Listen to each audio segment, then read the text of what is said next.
안녕하세요. 신혼여행지에서 다툼으로 이혼하는 부부들이 있다고는 들었어요. 그런데 신혼여행지에 도착하자마자 이혼을 결심한 사람은 아마 이 세상에 저밖에 없을 거예요. 신혼집은 결혼식 이후로 입주까지 한 달을 더 기다렸어야 했던 관계로 결혼식 끝나고 신혼여행 출발할 때까지는 각자 집에서 지내야 했어요. 아마 결혼하자마자 3일 만에 떠난 신혼여행지에서 이혼을 결심하고 돌아오자마자 곧바로 이혼 준비 시작한 사람은 거의 없을 거라 생각합니다. 결혼 3일 만에 이혼한 게 뭐 자랑이라고 그거 유세 부리려고 사연을 적는 건 아닙니다. 그냥 어디 가서 속 시원하게 털어놓을 만한 이야기도 아니고 해서 제 주변 사람들은 다 아는 이야기이긴 하지만 그래도 참으면 병된다잖아요. 저야 이겨낸 지도 오래되었고 그냥 이 이야기 듣고 남편 욕이나 남들이 대신 해줬으면 하는 생각도 들고 해서 이렇게 사연을 보내기로 결심을 했습니다. 남편하고는 연애하면서 결혼까지 가게 되었습니다. 결혼 허락받기 위해 처음 인사드리러 갔던 자리에서 느꼈던 건데 연애하는 동안은 못 느끼고 있었는데 남편부터 해서 남편 가족들까지 전부 다 남편을 소위들 말하는 개천용이라 생각을 하고 있더라고요. 자수성가했다고 하기엔 남편 집안 환경이 그렇게 어려워 보이지는 않았어요. 처음 인사드리러 간 자리에 신우도 같이 나왔는데 명품 가방을 들고 나오기도 했고 남편이 어떤 시절을 보내왔는지는 속속들이 알지는 못하지만 학자금 대출도 없었고 대학 간다고 과외도 몇 개씩 받았다고 이야기해준 적이 있었거든요. 학자금 대출이 없었으니 대학 졸업할 때까지 그 흔한 아르바이트 한 번 해본 적이 없다고 했고 오히려 저는 남편 집안이 어느 정도 여유가 있구나 하고 생각을 했었어요. 그리고 무엇보다 개천용이라는 게 보통 자수성가한 사람들을 일컫는 말이다 보니 소위 의사 판검사같이 사회적 지위가 있는 직업을 갖는다던가 아니면 월 수입이 뭐 세후 1,000만 원, 2,000만 원쯤 되는 사업을 하고 있다거나 하는 사람들한테 보통 붙는 수식어 아닌가요? 남편 같은 경우에는 고연봉 받으며 이름만 들어도 다들 아실 법한 회사에 다니고 있긴 했지만 개천에서 용났다고 할 정도까지인가 싶었거든요. 무엇보다 남편 본인이 알 법한데 본인도 그렇게 생각하고 있다는 게 참 신기했네요. 어떤 과거를 보냈는지는 자세한 내막을 모르니 처음 남편 쪽 가족을 만나는 자리인데 뭐가 개천에서 용난 거냐고 따지고 들 것도 아니고 당시에는 그렇게 생각하고 있다는 사실이 제 인생의 큰 걸림돌이 될 거라고는 생각도 해본 적 없었기 때문에 그냥 그렇구나 하고 넘겼습니다. 짚고 넘어갈 만한 거리도 안 된다고 생각한 게 저희 잘못이라면 잘못이겠지요. 처음에는 제주도였습니다. 결혼하기 전에 남편이 자기 가족들과 함께 여행을 다녀오고 싶다고 하더라고요. 그래서 그러냐고 조심히 잘 다녀오라 했지요. 그런데 저한테 너는 안 가냐고 되묻더라고요. 가족여행이라고 하지 않았느냐, 거기를 내가 왜 끼냐 했어요. 애초에 결혼 준비하면서 연차도 몇 개 미리 당겨 쓰기도 했고 결혼식이며 신혼여행 같은 거 생각하면 앞으로 휴가도 써야 하는데 아무리 연월차 15일에 휴가가 따로 나온다고 해도 넉넉한 유급 휴가 기간이 있다고 한들 앞으로 무슨 일이 생길지 모르는데 그걸 미리 끌어다가 홀랑 써버리고 싶지도 않았어요. 그리고 아무리 내 시부모 신우, 한가족 될 사람들이라고 해도 불편한 건 결혼 전이나 후나 매한가지 아니겠어요? 결혼하고 나서라면 하는 수 없이 따라라도 가겠지만 결혼 전인데 구태여 거기까지 끌려가서 정신적인 스트레스 받으며 휴가를 보내고 싶지도 않았습니다. 남편은 그래도 부모님 챙기고 그러려면 제가 가는 게 좋을 것 같다 아쉬워하는데 그 말을 들으니 더더욱 가기 싫어지더라고요. 애초에 신우도 있고 아들, 딸 따라가는데 부모님을 예비며느리였던 제가 챙겨야 할 이유는 더더욱이 없는 거나 마찬가지니까요. 그래도 제가 무조건 가야 한다 우기지는 않더라고요. 그건 참 다행이라고 생각했는데 그 다음 주에 만나서는 저한테 한다는 소리가 가족여행은 잠시 연기했다고 하는 겁니다.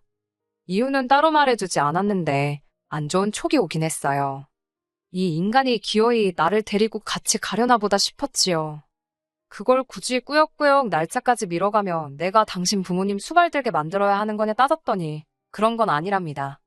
그래서 저는 일단 올해는 앞으로 결혼식 후에 있을 신혼여행 말고는 어디 놀러 간다고 연월차나 휴가 신청을 하지는 않을 거다 하고 딱 잘라 말했습니다. 생각보다 흔쾌히 그러라고 대답하길래 저는 남편이 제 입장에서 어느 정도 생각해보고 제가 불편할 걸 알고 제주도 여행을 취소했구나 그렇게 생각했어요. 오히려 감동스럽기까지 했지요. 그런데 그런 꿍꿍이가 있었다니 참으로 놀랄 노짜입니다. 양가 축복 속에 성대한 결혼식을 올렸어요. 신혼여행은 결혼식 날짜 3일 뒤인 화요일에 맞춰서 출발하기로 했습니다. 조금이라도 아끼겠다고 비행기표가 가장 저렴한 날에 출발하기로 했던 거예요. 신혼집도 잔금 문제로 아직 완전히 구해진 상황도 아니었기에 결혼식 끝나고는 각자 집으로 돌아갔어요. 3일 뒤에 공항에서 남편과 만났습니다. 그때까지만 해도 신혼인데 같이 한 집에서 살지도 못하고 각자 집에서 지내고 있는 게 엄청 아쉬웠었거든요. 그런데 신혼여행지에 딱 도착하고 나니까 그 생각이 바뀌는데 5분도 걸리지 않았습니다.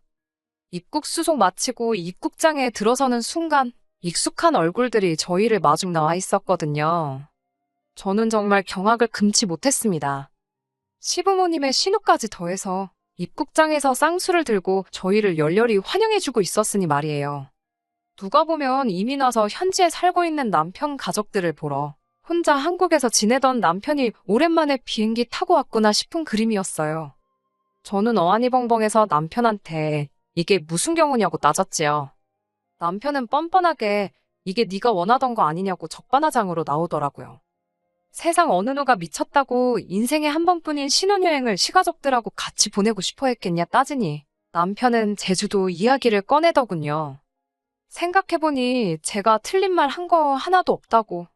앞으로 무슨 일이 생길지 모르는데 자기도 가족여행에 휴가를 다 써버리느니 어차피 저랑 신혼여행 올 건데 가족여행지를 옮기면 되는 거였구나 하는 생각이 들었다네요.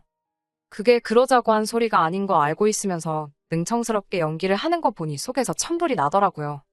그래도 한번 참아보려고 했어요. 제가 이렇게 화낼 줄은 몰랐을 테니 좀 이야기하면 생각이나마 바꾸지 않겠나 싶어서요. 그러면 우린 우리대로 신혼여행 온 거 둘이서 신혼여행 즐기고 시부모님은 신우가 있으니까 당신 가족들은 따로 휴가를 즐기면 어떻겠냐 제안을 했습니다.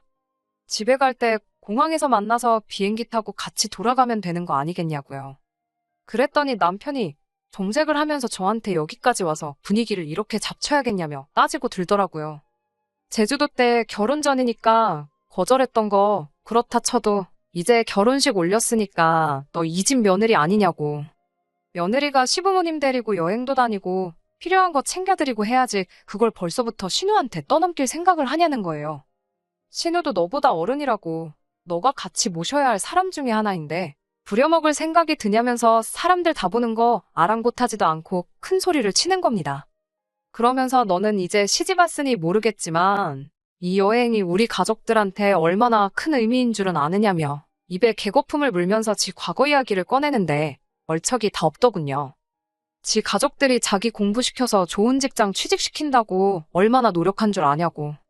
가족들이 정말 나 하나만 바라보고 살았다고 누나도 대학 안 가고 아르바이트 하면서 내 과외에 비해 학비에 다 도와줬고 부모님도 여태 아끼고 고생했던 거 이제서야 보상받는다는 느낌으로 아주 큰맘 먹고 기획한 여행인데 이러면 안 된다는 겁니다.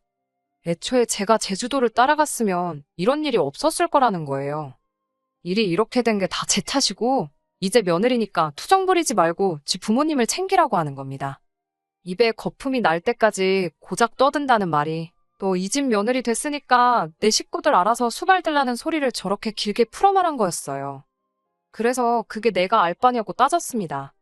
자꾸 과거가 어려웠고 힘들었다 하는데 너보다 더 어려워서 학원도 못 가고 과외 못 받고 그래도 주경야독해서 좋은 대학 가는 사람 천지에 깔렸다고.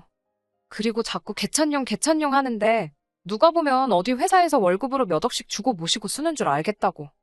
내가 다니는 회사보다 좋은 회사 다니니 더 말은 안 하겠는데 그런 회사 다니는 거 너 혼자만이 아니라고. 내가 무슨 그 대기업 말량한 월급 때문에 너랑 결혼해서 니네 부모 수발드는 식모에 너네 신우 비위장 맞춰주는 무수리 하려고 결혼한 건 줄 아느냐고 따졌습니다. 그리고 그 길로 저는 남편이며 시가족들 다 뒤로 한 채 그 자리에서 비행기표 끊고 돌아와 버렸어요.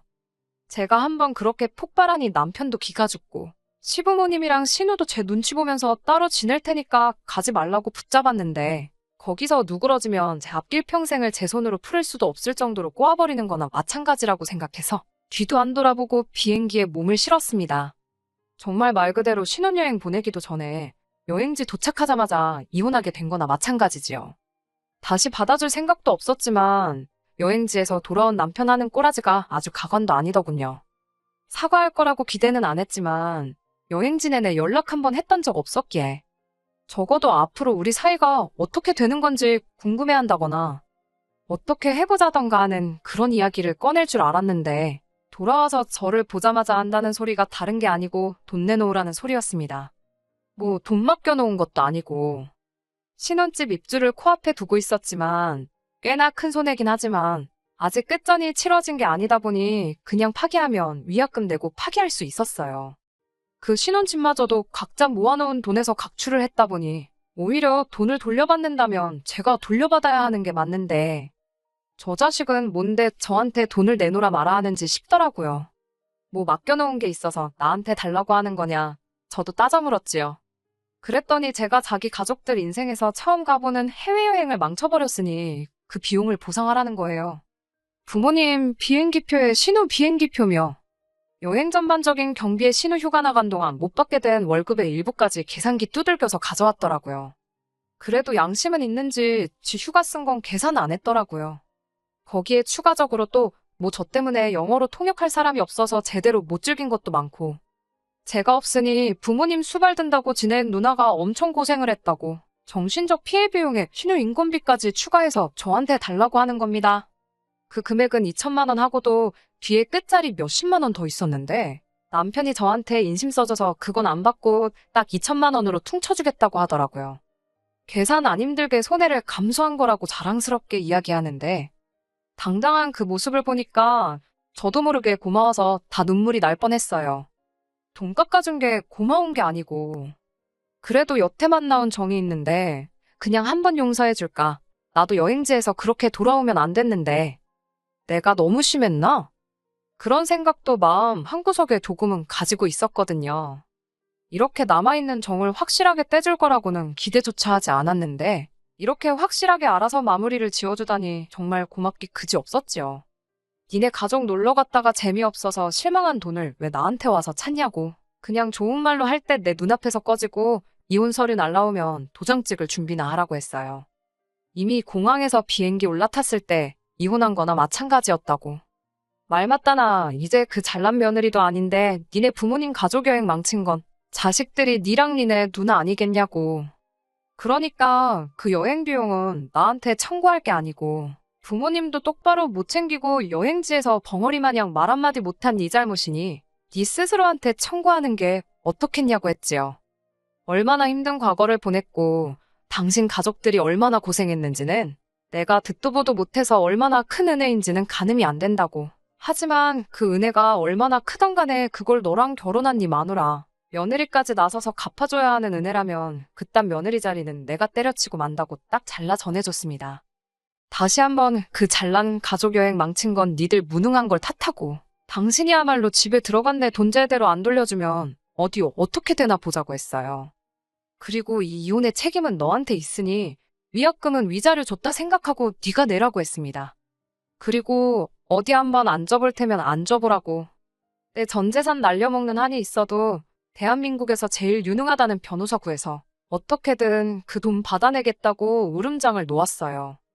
사실 이미 이혼에 대해서 알아봤던지라 남편이 유책 배우자로 이혼 소송 진행할 수는 있는데 위자료 받아봐야 얼마 되지도 않을 거란 이야기는 이미 들었습니다. 그런데 제 으름장이 효과가 있던 건지 아니면 평소에 그래도 제가 한다면 하는 성격을 몇 번 보여줘서인지 가족여행 망쳤다고 그 비용 물어내라던 남편이 어떻게 제가 시키는 대로 위약금 자기 돈으로 해서 제 돈 들어간 거 정확히 계산해서 돌려줬네요. 결국은 그렇게 이혼을 하게 되었습니다.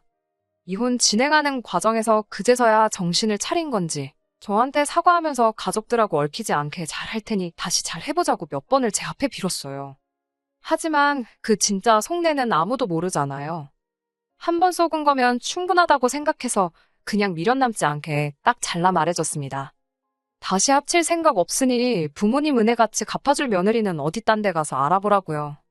그 뒤로는 지인들 통해서 소식이 들려오긴 하는데 최대한 안 듣고 신경 안 쓰고 살고 있습니다. 할 말 다 하고 쪽내서 속은 후련한데 결혼하자마자 이혼해버렸으니 이럴 줄 알았으면 혼인신고 좀 더 살아보고 할 걸 그랬다 하는 후회가 있긴 하네요. 다들 왜 살아보고 혼인신고 해라 그러는지 그 이유를 대충 알겠더라고요. 그래도 결혼식까지 올렸는데 나중에 제가 다시 결혼하게 된다면 혼인신고 안 했다는 사실을 숨기는 것보다 그냥 당당하게 있는 게 더 나은 것 같기도 해요. 지인들 통해 들은 말로는 남편은 벌써 새장가 준비를 하는 건지 여기저기 선자리도 알아보고 소개 자리도 다 나가는 것 같더라고요. 그런데 웃긴 게 남편은 상대방한테 이혼했다는 사실 숨기고 결혼 목전에 두고 성격 차이로 파혼하게 되었다. 뭐 그런 식으로 이야기를 하고 다닌다나 봐요. 딱히 그 사실이 중요한 건 아니지만 그래도 벌써부터 만나는 사람들한테 거짓말 살살 하는 거 보면 결혼 3일 만에 이혼까지 당하고도 정신을 못 차린 것 같아요. 아직도 부모님과 신우가 자기한테 베풀어준 큰 은혜에 대신 보답해줄 무수리 식모를 구하러 다니는 거겠죠? 열심히 했으면 좋겠습니다. 그런 식으로 결혼해봤자 그 끝엔 또 한 번의 이혼이 기다리고 있다는 사실은 그때 가서 깨닫게 되겠지만 말이에요. 끝까지 들어주셔서 감사합니다. 오늘의 사연은 여기까지입니다. 구독과 좋아요, 알람 설정 부탁드리고 더 좋은 사연으로 다시 찾아뵙겠습니다. 감사합니다.